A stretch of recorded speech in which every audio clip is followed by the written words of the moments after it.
Blessed and happy Sunday to all of you, my dear friends, my dear brothers and sisters, my dear good people of God.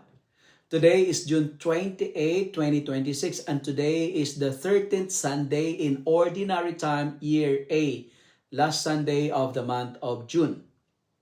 Let me highlight my reflection on today's first reading.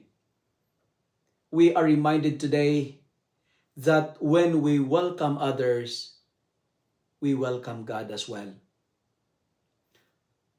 Hospitality is one of the most beautiful expressions of Christian faith, right?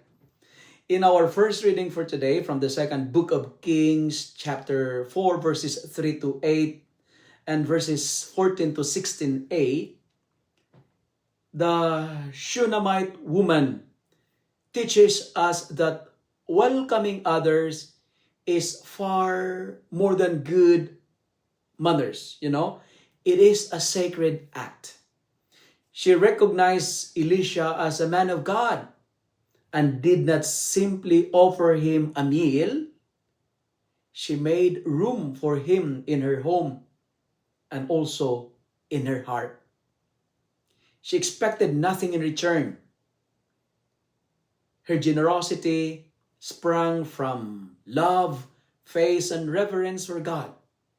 Every time we welcome a guest with sincerity, with kindness, and with respect, we mirror the hospitality of God who continually opens His heart to each one of us.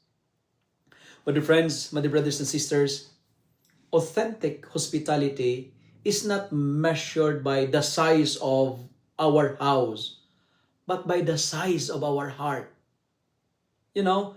Many people nowadays are hungry not only for food, but also for acceptance, hungry for understanding and compassion.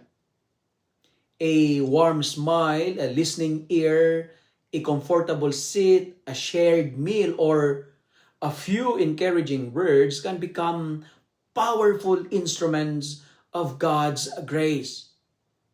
We do not need to be wealthy to be hospitable.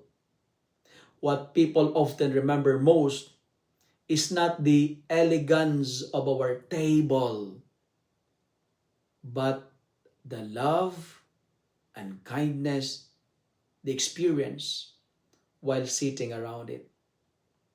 The Shunammite woman in today's first reading never imagined that her quiet act of generosity would become the channel of God's extraordinary blessing.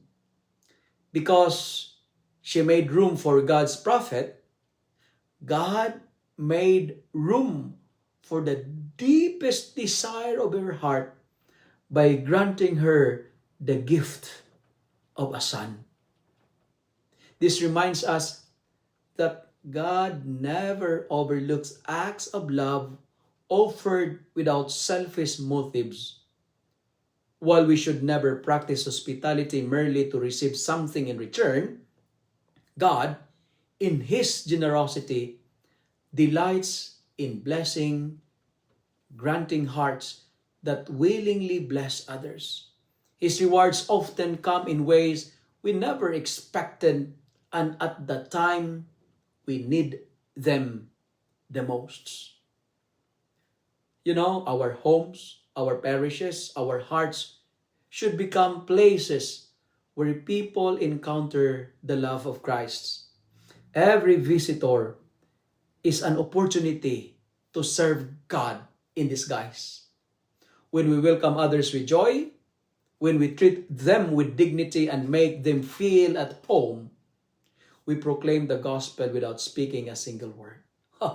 That's very beautiful, eh? Hospitality then is not merely opening a door. It is opening our hearts as well. And whenever we make room for others, we also make room for God's presence, His peace, and His abundant blessings in our lives. Let me end my reflection with 3 H. H, namely, the first reading for today speaks about hospitality, holiness, and heavenly rewards or blessing. First, hospitality. Like the Shunammite woman, let us joyfully welcome our guests by offering them not only food and a place to stay, but also genuine respect, kindness, and a warm heart. True hospitality makes others feel that they are not merely visitors, but valued members of our home. Second, we are reminded about holiness like Elisha.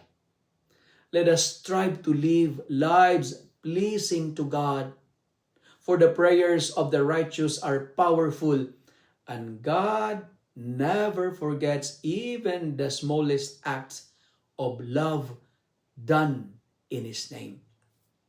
And finally, heavenly reward. When hospitality and holiness come together, God pours out His blessing like rain in ways beyond our expectations. The Shunammite woman generously gave a room to God's prophet, and in return, God blessed her with the son she had long desired. And in the same way, my dear friends, my dear brothers and sisters, every act of kindness done with sincere heart is remembered by God, who always reward generosity according to His perfect will and His perfect time. Like this Shunammite woman, let us offer hospitality, welcome our guests with delight. And how to welcome them?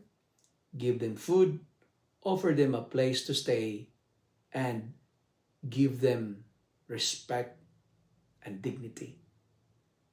And like Elisha, we are called to be holy.